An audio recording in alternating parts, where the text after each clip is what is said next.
Muhammad Dawud is a frail old man. Despite his tiny frame, he commands the respect of the villagers and others who visit him regularly. He is a master keris maker and is seen as an icon by the people of Kelantan and East Coast state of Malaysia. The keris is a Malay dagger indigenous to Malaysia, Indonesia, Brunei, South Thailand and southern Philippines. Both a weapon and a spiritual object, the keris is considered to have a presence, with some blades possessing good luck and others possessing bad. Muhammad works out of a small rundown garage in Kota Baru, the capital town. It is a 9-hour drive from Kuala Lumpur, the federal capital. He lives in a traditional Malay village home, which is surrounded by a jungle. Insects and birds made loud sounds during our entire stay there. He is a workaholic and spends around 12 hours working on his daggers every day. He is able to make 2 big and 5 small keris every month. He does it for the love of the art, Muhammad says. I started making keris when I was 18 years old, even before I married. Now I have grandchildren and I'm still doing the keris. I don't know any other work. I don't earn much money, but I do this for the love of it. Making the keris is tough work. It takes lots of patience and concentration. First, Muhammad starts a fire using charcoal. It takes a long time for the fire to start burning intensely. The heat emanating from the fire makes Muhammad sweat. When the fire is just right, Muhammad works at the blade of the keris. The blade has to be repeatedly worked at until it molds to the perfect shape. Muhammad says it takes years of training to make the blade which is just right. He was taught by his father, who in turn was taught by Muhammad's grandfather. There are many keris makers in my generation. This work was passed from one generation to other.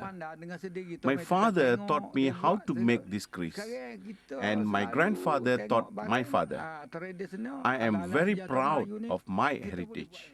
Muhammad's ancestors are keris makers and have passed the gift from one generation to another. Muhammad's eldest son has been trained by his father. Despite rapid modernization and westernization, it is people like Abdullah who keep traditional craftsmanship alive. And he's doing the nation a big favor. He has trained many young people to prevent the art form from dying. Once the blade is just the right shape, Muhammad concentrates on making the handle of the keris. The handle has to be first shaped and then polished until it is gleaming. The price of the keris depends on the designs on the keris. Some handles have intricate patterns and designs on them. Others have silver and gold handles. The finished keris fetches a price ranging from $50 to thousands of dollars. The older the keris, the higher the price. The Malay dagger is used in Silat, a martial arts form practiced throughout the Malay archipelago. Radzwan Razak teaches his students the Silat and the art of using the keris during the martial arts. They practice in an open field twice a week. He says that the keris is a core part of the Malay culture and tradition. Keris is a culture and tradition of the Malay. Without keris, Malay are nothing. Silat is a combative art of fighting and survival.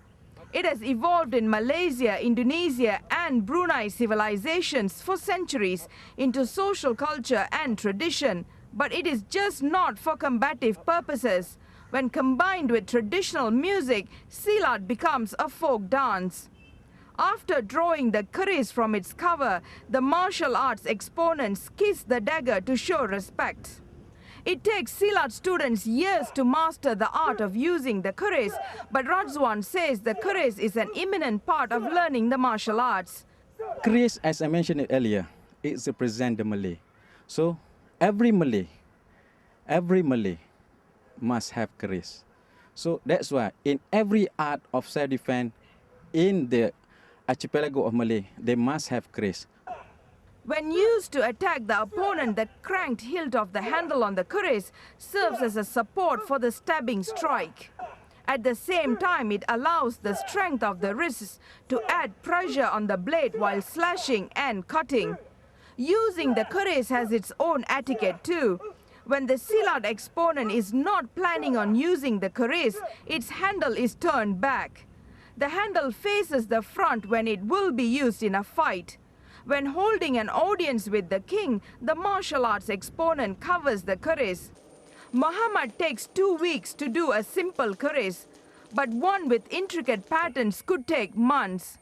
When not making the keris, Muhammad spends his time playing with his birds or simply gazing out at the paddy fields behind his home. The keris is used not just as a cultural symbol, but it is also spiritual and legendary. It is also used to portray Malay supremacy, and according to Malay history, the kings and warriors used the keris as far as 800 years back. Maheshwari Ramakrishnan, Press TV, Kuala Lumpur.